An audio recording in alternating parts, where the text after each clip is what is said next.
All right, we are back.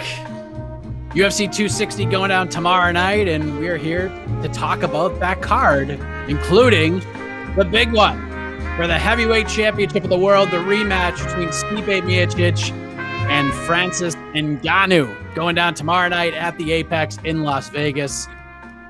I'm very excited. I got a little more fired up during the face-offs and the stare-downs. I'm ready. I am ready for tomorrow. I hope you guys are as well. Welcome to our preview show. We are live all over the place, I believe. YouTube, Twitter, perhaps Facebook as well. So thank you all for watching right now. I am Mike Heck, being joined by the Prince of Positivity himself, Alex K. Lee, in Toronto. And of course... What is up, my friends? Of course, the man on the ones and twos, DJ E. Casey Leydon. There he is. Oh, can I do another intro? Yeah. You want to do another intro, AK?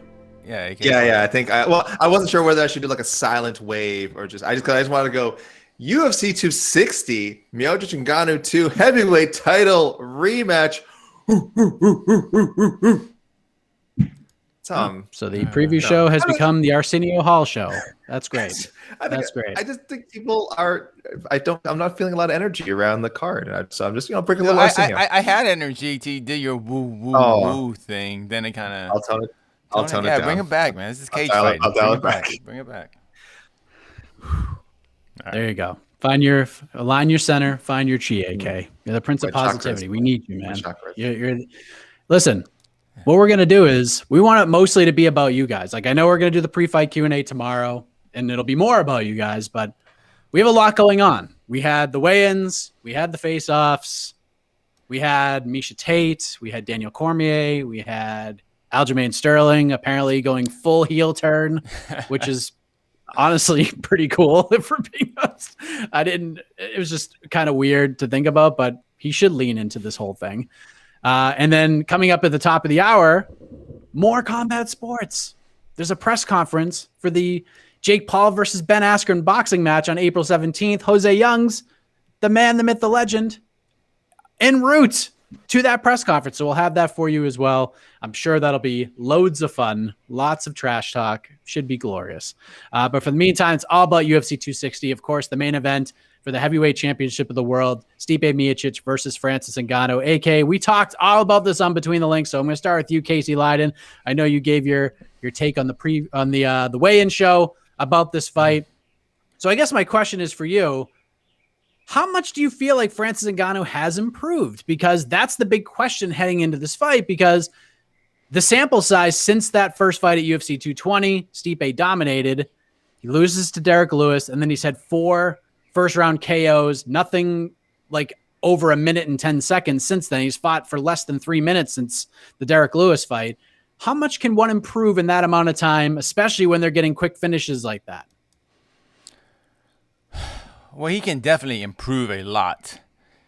But the thing is, it's just faith-based. We have no real evidence that he's improved. Like, for all we know, he hasn't worked his takedown defense or getting off his back a single minute for the last 3 or 4 years. What was it? How long has it been since they fought? 2017. 2017. Whatever. Over 3 years. 2018. Over 3 years. 2018. But almost 3 years. Yeah. No clue. And we just assume he's gotten much better. We assumed when he fought Cain Velasquez, he trained a crap load for wrestling. We assumed when he had his rematch with Curtis Blades, he was ready to defend that takedown. He just didn't need it because he has these 2 things, So I have no clue. No freaking clue. I'm just assuming Francis is a professional fighter who learned from his mistakes, and now that he has a completely completely new team with him compared to the first time they fought, and with Extreme Couture, I'm just assuming he's learned from those mistakes and is going to be better. And that's all we know. There's no real evidence for anything. Which is part of the reason why this fight's so freaking awesome. Because I don't know. I watch every dang fight in the world, but I have no idea what's going to happen with the most important heavyweight fight of the year. So what am I doing here?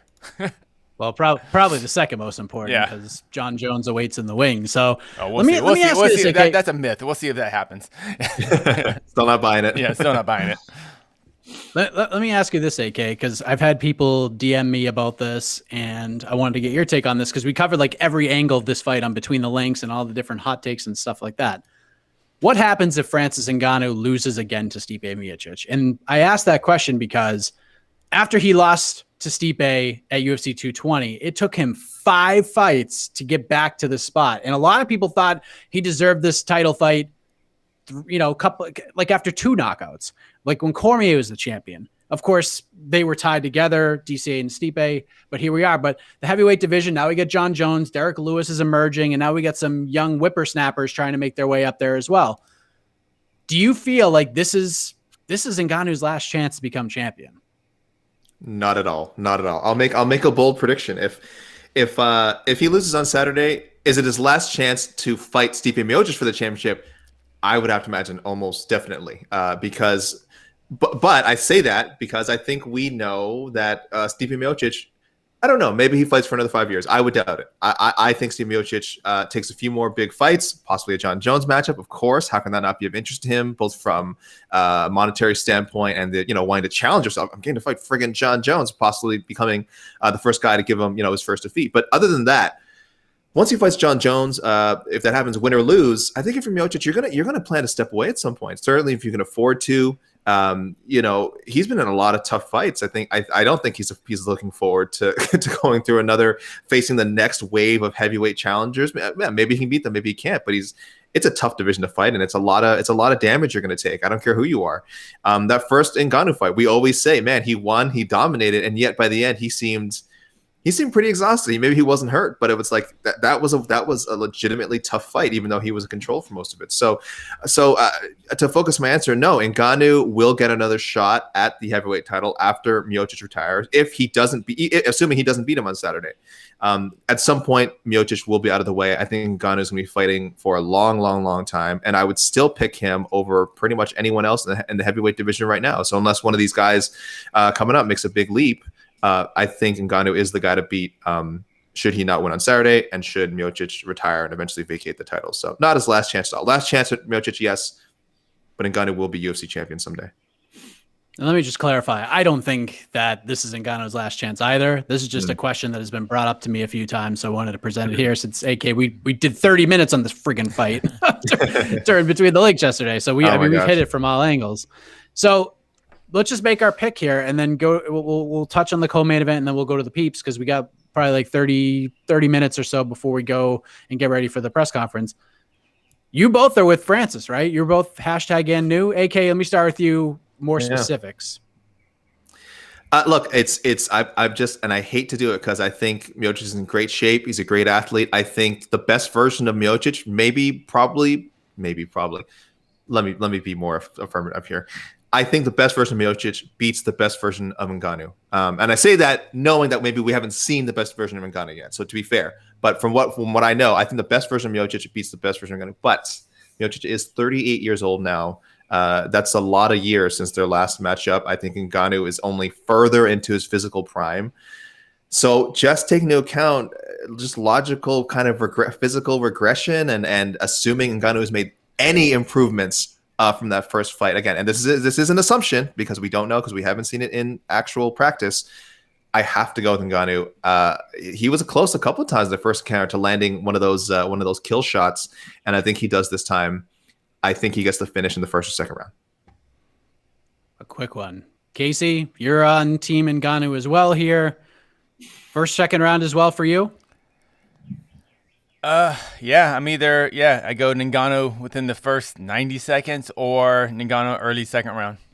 Maybe only because I feel like if he doesn't knock Stipe out in the first 90 seconds, he will be a little more patient and he won't just unload everything and gas out within that first round. I think he'll kind of go crazy like he kind of normally, not crazy, controlled violence in that first minute or so. And if it doesn't happen then, I still think I'm going to assume he's better at getting the takedown. I figure he'll stuff a couple of Stipe's takedown or trip attempts, and by the second round, he'll finish Stipe, and we'll have an Ngannou. And I'm basing this on because I trust Francis is with good coaches. That's all.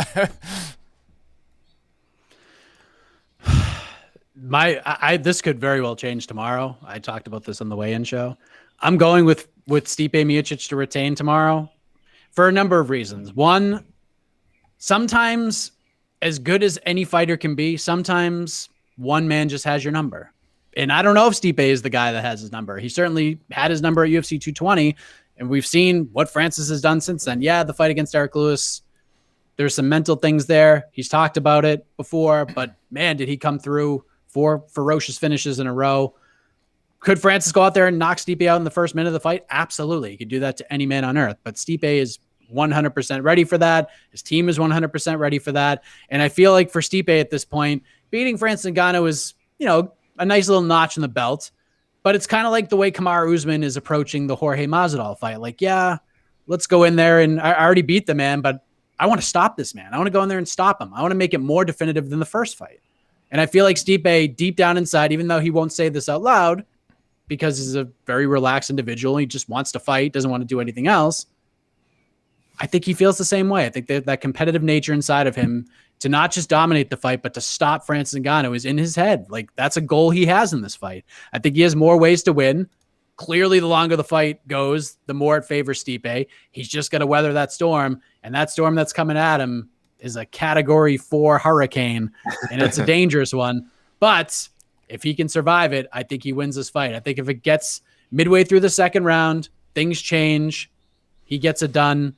I think Stipe wins. And right now, I think he stops the fight in the 5th round. I think he gets a late stoppage. Ooh. But I think it's really interesting too. Is like, I mean, you have to remember like how young into the game Francis was when they fought the first time.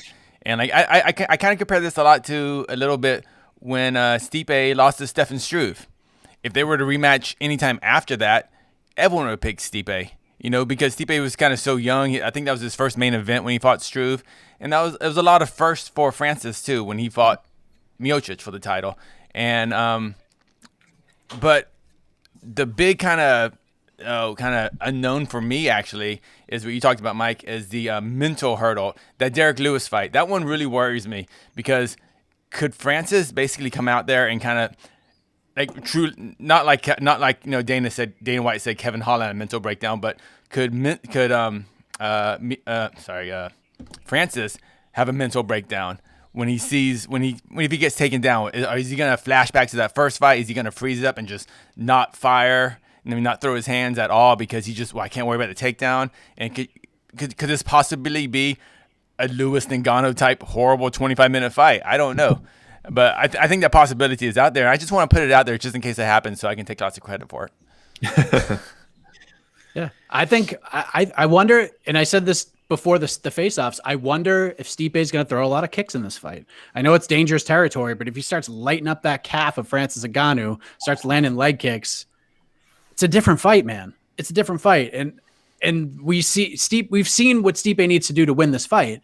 But I have a hard time believing, especially knowing that Francis Ngannou is at Extreme Couture working with a phenomenal coach like Eric Nixick, that they haven't prepared for that same guy. Like, it's hard. You got to focus on yourself because this game evolves so much, but that they're working on the takedown defense. They're working on getting back up to the feet. What if Stipe just says, screw it, I'm just going to kick him in the legs 5,000 times? There you go. How you get? It's a whole different thing. Can I? First of all, hi, hey, Jen Mashu, what's going on? You know what? I swear I thought we invited him. I guess. Sorry. You know what? My problem with my Wi-Fi. I think the DM didn't go through. So sorry about that, Jen. Check your spam folder. Check your spam folder. Check your spam folder too. I did email you as well.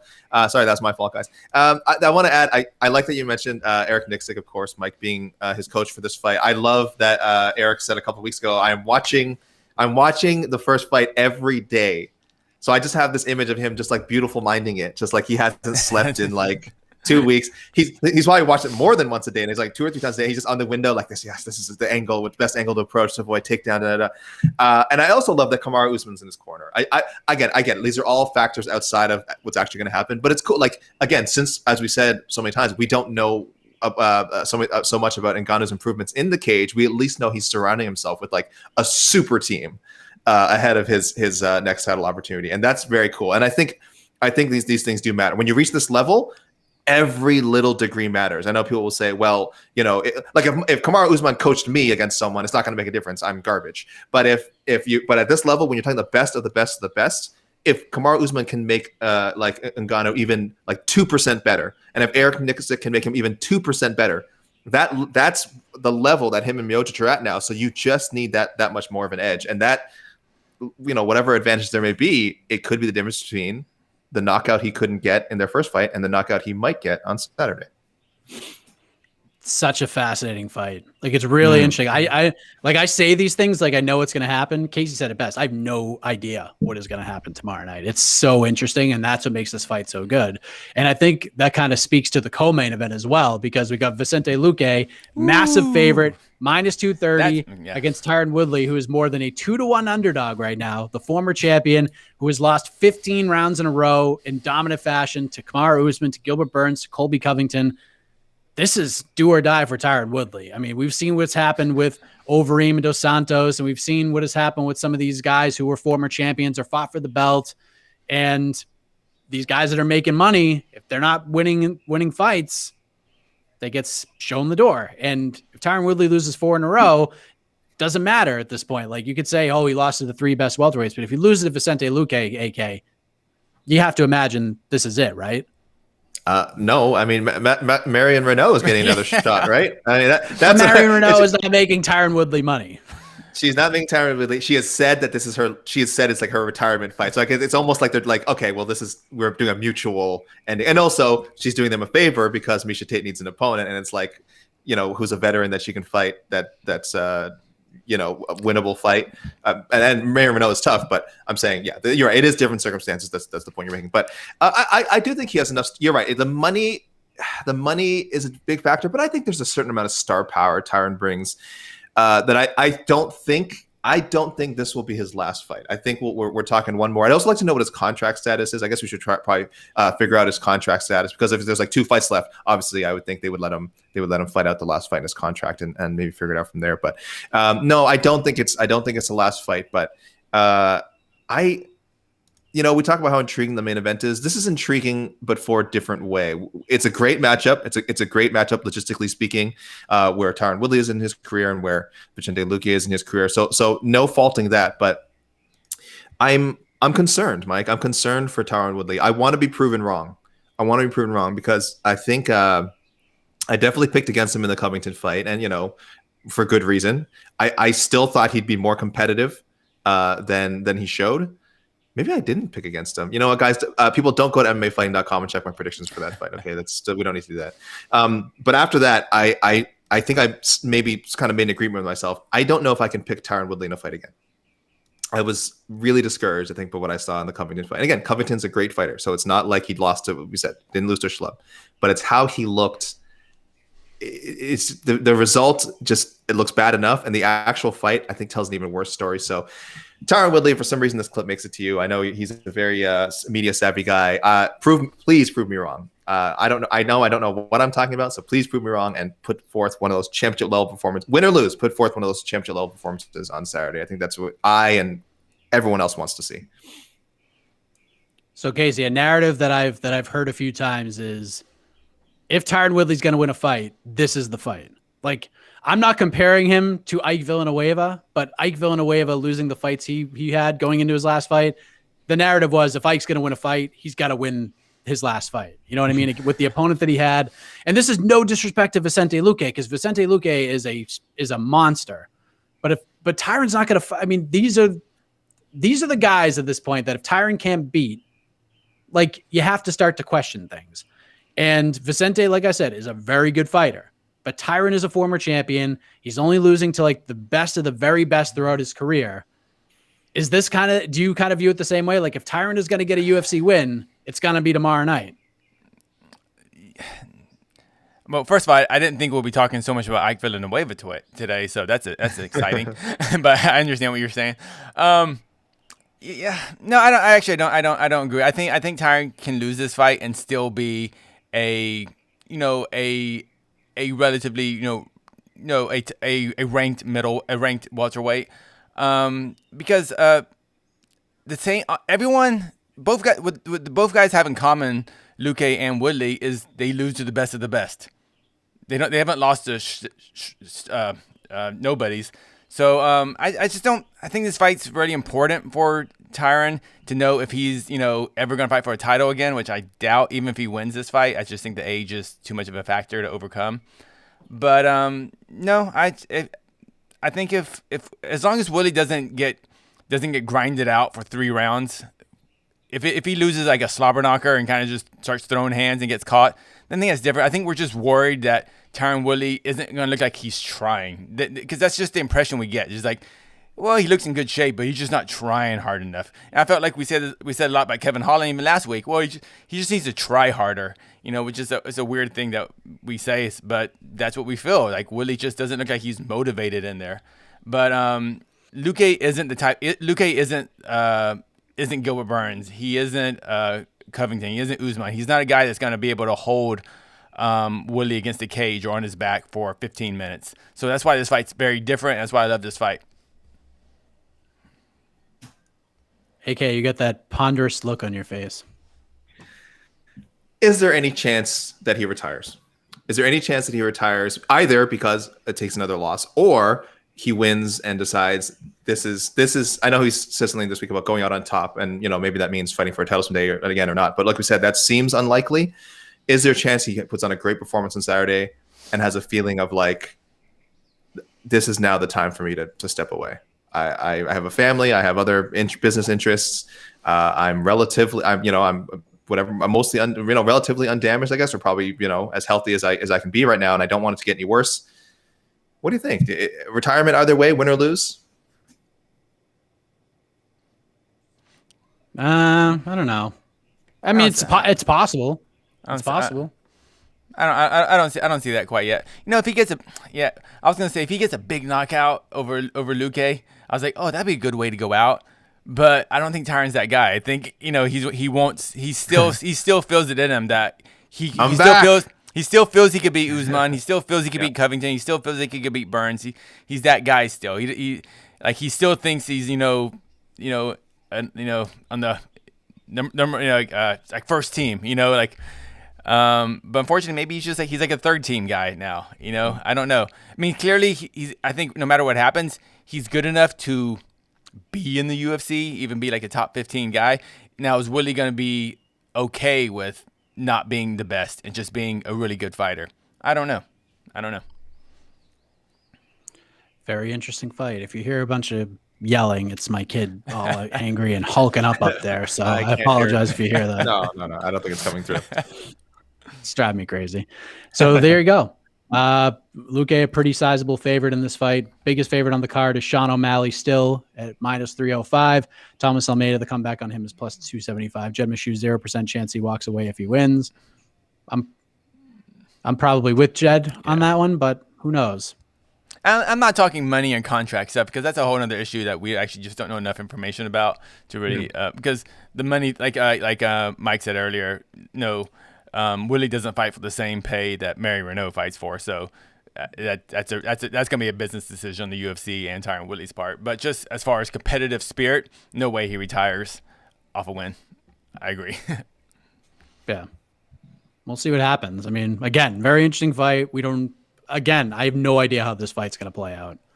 Like, I favor Luque, but if we get even a smidge of the old Tyron, the guy that was out in space and blast people in wrestling, and if we get even just like a piece of the guy who fought Darren Till, then things are interesting. So I have no idea, because remember that, like, he had a couple of snoozers, and then he goes out and starches Darren Till, has like a perfect fight. It was like a perfect fight. It was one of the most dominant championship wins I've ever seen. It was amazing, and he was an underdog. I'm pretty sure he was an underdog going into that fight with Till too. Yeah. There was a lot of people who picked. I think I picked Till. Again, if people don't go to MMAfighting.com and look at my predictions. All right, that's all. I mean, look, if this fight with Luque happened like 2 years ago, Tyron would be like an 8-1 favorite, right? It's crazy that, and again, 2 years is a long time in MMA, in MMA time, but it is amazing how quickly the perception changes, because he would have been a massive favorite, and no one would have, like, if you saw 8-1 favorite for Tyron Woodley over Luque 2 years ago, you would have been like, yeah, that sounds right. And now it's closer to even, right? Or Luque slightly favored? Luque's the favorite. But that's why I think slightly, right? That's why I think this is crazy. Big favorite. 2-1. 2-1. Big. He's a big favorite. Yeah. Right, that's why I think that line's crazy because the same people that the same fighters that Woodley lost to, Luque would lose to too. Yeah, that's true. I mean, and the same people that Luque's beaten to get to this point, I feel like Woodley beats. So yeah, it's a good match. Yeah, Luque was like a very slight dog against Stephen Thompson, like very light. It was almost a pick 'em. Mm-hmm. So MMA match right there. So Woodley clearly is going to win. Yeah, Thompson closed at a minus. I did against him twice. Yeah, actually, Luque closes the favorite, minus 135. Wow, against Wonderboy? Thompson. That's Thompson was minus 130, so it was like basically a pick 'em. That's one I know I got right. Oh wow, I did not remember that. I did not remember Luque being favorite. Wow. Yeah, he's a hard guy to gauge. Wonderboy had lost. Wonderboy had lost what, 3 fights in a row, or two? He lost 2 in a row, right? Sure. So maybe Woodley's in the same position now, right? Yeah, I don't know. Oh yeah, Wonderboy was coming off the Pettis knockout, correct? Is that it? Yeah. I think okay. So. Yeah. Okay. I mean, I get people. You're only as good as your last fight type of thing. So yeah. Yeah, he had the loss to Darren Till. I still think Wonderboy won that fight. Oh yeah, I forgot about that fight. That fight was forgettable. All right, what are the peeps saying? We'll go to them for the next 15 or so minutes. Let me see. Comma worthy Jamie Malarkey's on the main card. Miranda Maverick versus Jillian Robertson on the main card, and then we mentioned, Sean O'Malley versus Thomas Almeida on the main card. Some people asking questions about other cards. People don't ask about. Come on, we'll have plenty of time to talk about future cards. We don't have a direct question about it. Let's talk about O'Malley and Almeida. Well, okay, I did see someone ask. I think our pal John Danian, I think, was asking. I didn't watch the UFC Destined program that they did for O'Malley, but apparently, it showed a different side of it. And I think the question was something like, are we getting a more mature, thoughtful Sean O'Malley? And will we see that? Will that affect his performance on Saturday? Will we see an improved? Will that lead to in-cage improvements? Casey, you seem skeptical about the whole premise of the question. Why would a mature O'Malley be have anything to do with the outcome of this fight? I don't like O'Malley's O'Malley. I think he does his podcast. He says a lot of stuff, and now we know a lot more about Sean O'Malley. Maybe that we didn't need to know, but I'm also not seeing the change in maturity per se. Yeah, I mean, I saw the comments that he said about Megan Anderson on Ariel's show. I was like, all right, that's a mature guy, I guess. I mean, but that doesn't matter. When they fight, they fight. I just like this fight a lot. I think Sean O'Malley is kind of the new Thomas Almeida. If people remember when Thomas Almeida came about, everyone thought he was just gonna he was the next bantamweight champion. But then he ran into Cody Garbrandt. Then he ran into Rob Font. Then he ran into he lost to another really really top tier bantamweight.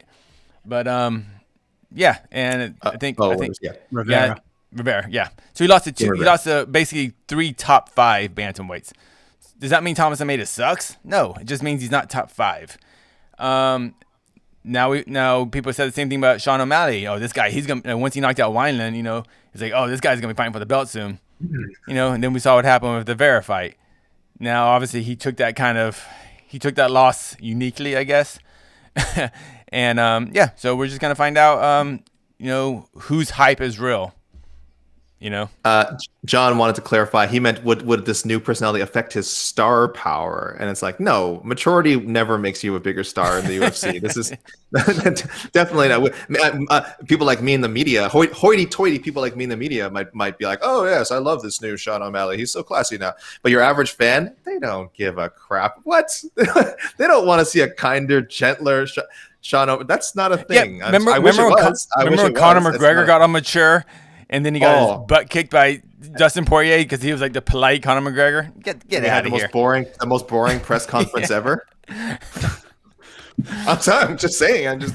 Maybe my opponent's very good. I trained hard for him. I hope I win. Hot sauce. I love Dustin's hot sauce. Yeah, that was great. That was so many great, memorable McGregor moments from the lead up to that fight. No, I don't know. I think kind of what you said, Casey, about it, I don't think it'll affect his performance at all, and I don't think it'll affect his star power that much, whether he's mature or not. I think he's kind of built a brand for himself, and as long as he doesn't deviate from that too much, I think his popularity is only going to grow. There's something about him that he's really connected with people, and more power to him for that. If he can make money off it, he can build his brand off it. Good for him. What's going to affect his star power is Saturday night. If he beats up Almeida, star power goes up. If he gets knocked out by Almeida, star power goes down. I think who he is who he is, and that's what we like. Love or hate, we still watch it. It's a car crash, or a beautiful rainbow, depending how you want to look at it. But I want people to change, Casey. Okay. I want people to change the way I want. Yeah. Listen, Sean O'Malley, he says dumb things. It happens. He says some things, but Sean O'Malley lives the life that like a lot of like 20 somethings want to live. He fights people. He plays video games and he smokes the wacky tobacco. I mean, and does it freely. That's what like every 20-something-year-old strives to be. He's living the American dream. Sean O'Malley has done. Yeah, he's living the American dream, and he fights and he makes money and he knocks people out. Like that's what like 20-something-year-old guys all want to do. All of those things: play video games, fight, and smoke funny things that make you feel good. Like that's what he does. So this is an interesting fight because I think Almeida has the skill set to beat Sean O'Malley. Like I think it's there. The problem is Thomas Almeida gets dropped in every single fight. Every time he fights, he gets dropped. And we saw what happened when Rob Font dropped him. You don't recover from that. He puts you away and that's it. And Sean O'Malley's got some pop on him. That boy can throw and he can land and it's devastating. So the question is, AK, can Thomas Almeida avoid the big shot? Can he start taking his shin and smacking it against the legs of Sean O'Malley? Because if he does that and gets off early, this is an interesting fight. But the problem is once Sean lands, is he going to be able to take that shot? I mean, that's kind of the fear for Almeida, right? Is technically, if we're talking just technically, I would think most people would say Thomas Almeida is a better striker. And Sean O'Malley is a great striker.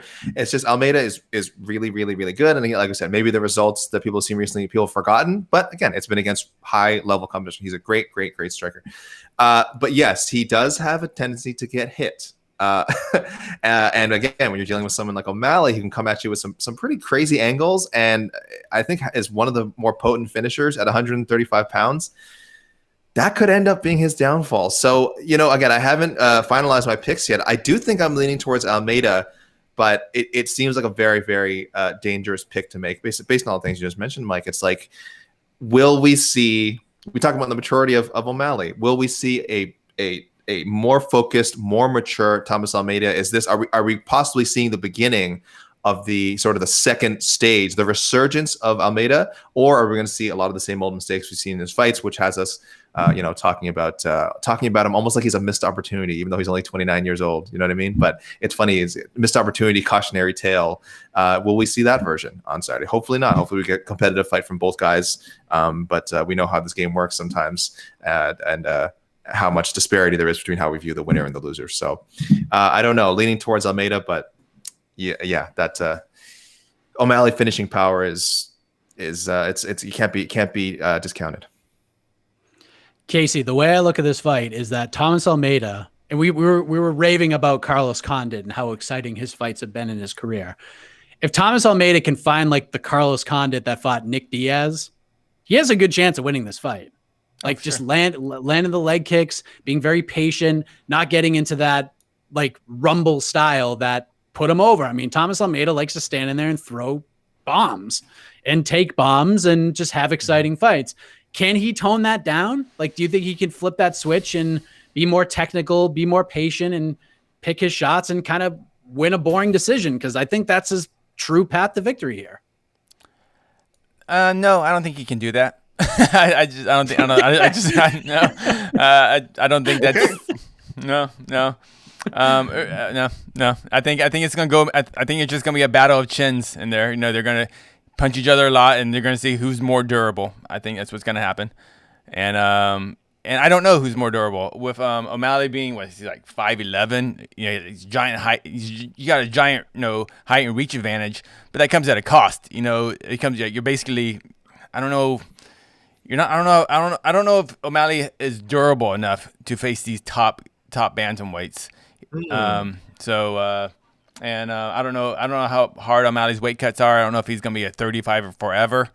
But I think this is actually going to be a super exciting fight, and I think someone's going to get knocked out in the first round. I feel like not enough people are talking about this fight.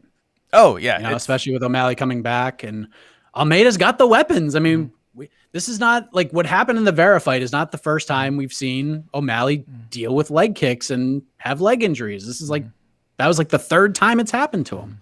So the infamous Sukumtats fight. Yeah, and even like one of his fights before the UFC, he won. Same thing. Dealt with leg injuries, got stretchered out. Like he's dealt with leg issues before. There's a path. Will he take it? That's a different story. But I think O'Malley's gonna win. I just think Almeida's chin just scares me way too much. He just gets dropped so much, and I feel like that range eventually O'Malley's gonna catch him, and all he needs is one. Yeah. And I think he's going to find it at some point. I'm just still a believer in Almeida because now going back and looking at the guys who he lost to at bantamweight, we didn't know how good Rob Font was at the time. I don't think Jimmy Rivera was really. We had him as a top contender either. Even though he never fought for that title, he was always right that kind of between 3 and 6 kind of mark.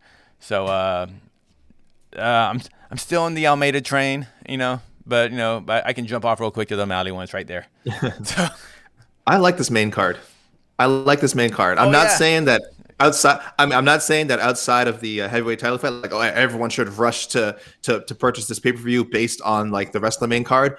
But if you're already buying the pay-per-view because of Miocic and Ngannou, I don't think you'll be disappointed by the other fights that are supporting. Big Omega chin versus shin, which will crack first.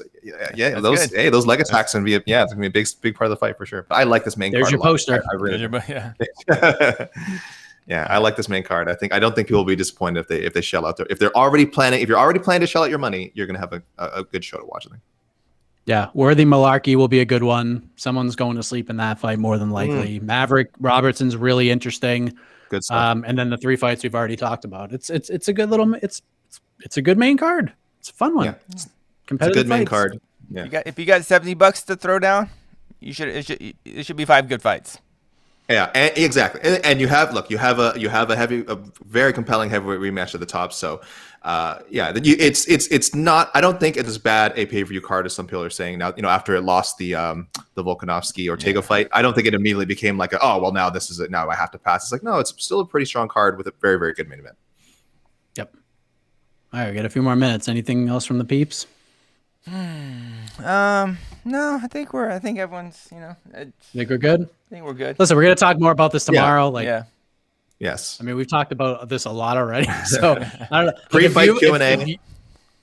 If you've watched everything, if you've watched everything from Wednesday on, we've talked about this a ton.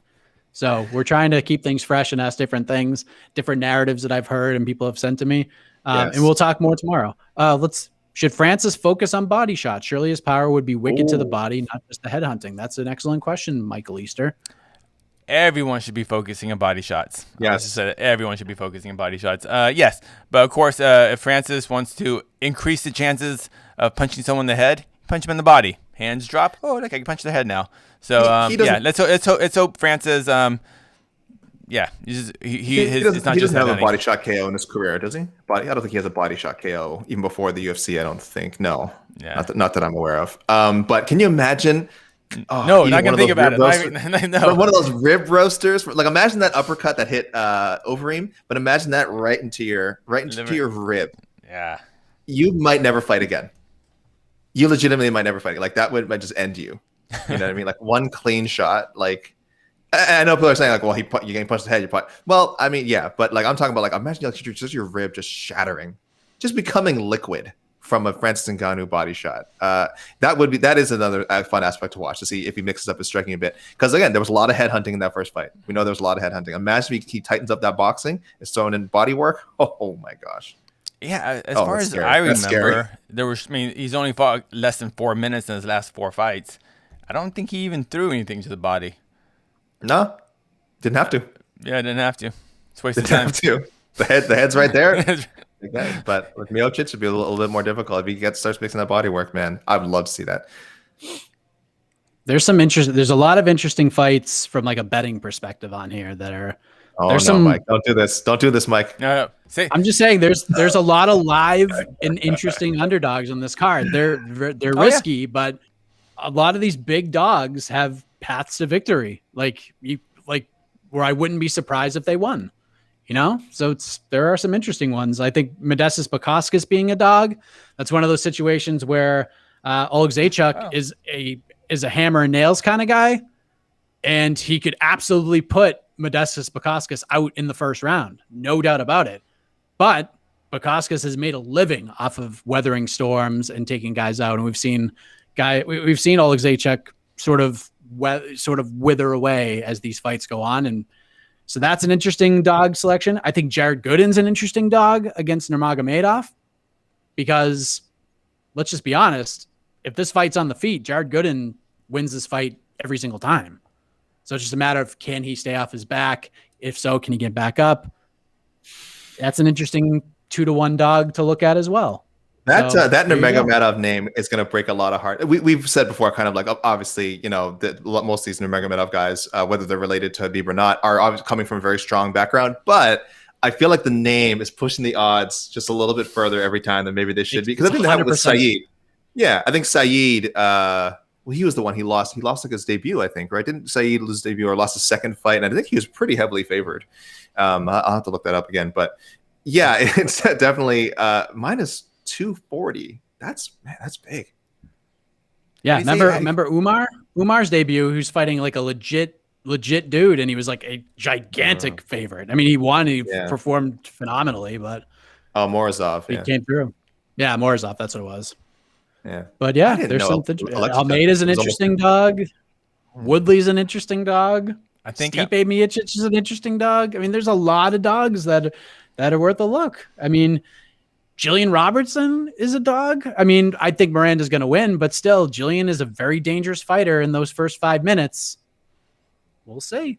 When was the last? I know it happens more than I think it does, but like, who was the last, or what were some recent times when the champion, a dominant champion who's like kind of defending his belt, not like maybe the first time like Jan was, but a long running champion that come in as an underdog. Last time a long-running champion has come in as the underdog. Well, there haven't been too many long-running champions recently, unfortunately. That's kind of, so you're gonna have to go back a bit. Was when I'm thinking Volkanovski wasn't a long-running champion. He had just won, exactly. He had just won it. He definitely, but yeah, was Conor the favorite over Aldo? No, I don't think so. But then he lost too. So It's true. I mean, there's definitely examples of this, no doubt about it. We'll talk about it tomorrow during the fan Q&A before the fights. Yes, I guess. Yes, and we'll get to there's a lot of futures questions too. Obviously, guys, we're going to touch upon that. According to Typology, it was almost a pick'em. It almost ended as a pick'em. So yeah, Aldo is a slight favorite, very, very, very microscopic favorite. Other than that, Eddie was his first title defense. Like kind of champs had like 2 or 3 defenses, and they still came in as underdog. Ortega Holloway? No, Max was probably favored, right? I'm pretty sure Max was favored. Yeah. Yeah, I mean, I think Ortega was a very trendy pick for sure. I know a lot of outlets, including myself, picked Ortega, but I don't know if he was a straight up underdog in that matchup. All right. I'm gonna play the music. Any fight Jan Blachowicz is in, he's the underdog. Yeah. I can't wait till Jan fights again because I'm gonna pick against him and he will win because I'm like over 7 in his last fight. I'm like how Jed would never pick for Stipe. I never pick for Jan, knowing that Jan will win the fight. I'm always. Crazy. I don't think I picked him to lose to Rockhold. That's so embarrassing. That's not embarrassing. Rockhold was a giant favorite going to that fight. No, it isn't. It is embarrassing. Rockhold was like a minus like 250 going to that. I'm not proud. No. Not proud. All right, we're gonna get out of here. Right. Okay, all right. We're gonna get out of here. We're gonna get out of here. More on this tomorrow. We'll be back Of course, soon. AK will have his predictions in the morning. But coming up at the top of the hour, another press conference. This time, Jake Paul, Ben Askren, The big fight. Frank Mir, many others. April 17th, it all goes down. You know, Paul and Askren are going to get after it verbally, so should be a lot of fun. Until then, for AK, E. Casey Leydon, I am Mike Heck. UFC 260 goes down tomorrow night. We'll see you there.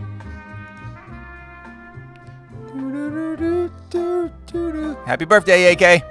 Love it.